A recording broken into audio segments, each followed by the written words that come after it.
Article 5. Whether any cause can be assigned to the divine will? Objection 1. It seems that some cause can be assigned to the divine will. For Augustine says, "Who would venture to say that God made all things irrationally? But to a voluntary agent, what is the reason of operating is the cause of willing. Therefore, the will of God has some cause." Objection 2. Further, in things made by one who wills to make them, and whose will is influenced by no cause, there can be no cause assigned except by the will of him who wills. But the will of God is the cause of all things, as has been already shown. Article 4. If, then, there is no cause of his will, we cannot seek in any natural things any cause, except the divine will alone. Thus all science would be in vain, since science seeks to assign causes to effects. This seems inadmissible, and therefore we must assign some cause to the divine will. Objection 3. Further, what is done by the willer, on account of no cause, depends simply on his will. If, therefore, the will of God has no cause, it follows that all things made depend simply on his will and have no other cause. But this also is not admissible. On the contrary, Augustine says, "Every efficient cause is greater than the thing effected, but nothing is greater than the will of God. We must not then seek for a cause of it." I answer that, in no wise has the will of God a cause. In proof of which we must consider that, since the will follows from the intellect, there is cause of the will in the person who wills, in the same way as there is a cause of the understanding in the person that understands. The case with the understanding is this, that if the premise and its conclusion are understood separately from each other, the understanding the premise is the cause that the conclusion is known. If the understanding perceive the conclusion in the premise itself, apprehending both the one and the other at the same glance, in this case the knowing of the conclusion would not be caused by understanding the premises, since a thing cannot be its own cause.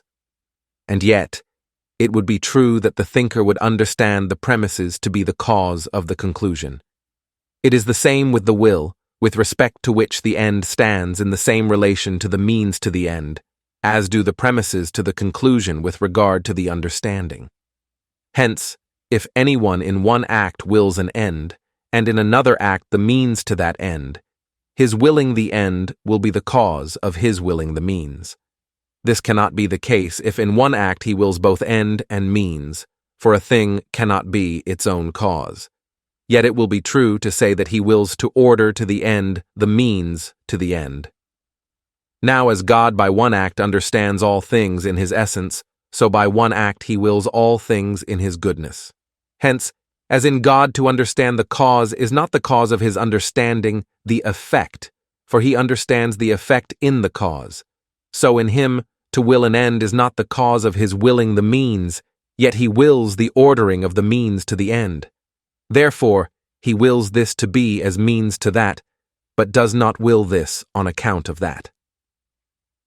Reply to Objection 1. The will of God is reasonable, not because anything is to God a cause of willing, but insofar as he wills one thing to be on account of another. Reply to Objection 2. Since God wills effects to proceed from definite causes, for the preservation of order in the universe, it is not unreasonable to seek for causes secondary to the divine will. It would, however, be unreasonable to do so if such were considered as primary and not as dependent on the will of God. In this sense, Augustine says, "Philosophers in their vanity have thought fit to attribute contingent effects to other causes, being utterly unable to perceive the cause that is shown above all others, the will of God." Reply to Objection 3. Since God wills effects to come from causes, all effects that presuppose some other effect do not depend solely on the will of God, but on something else besides.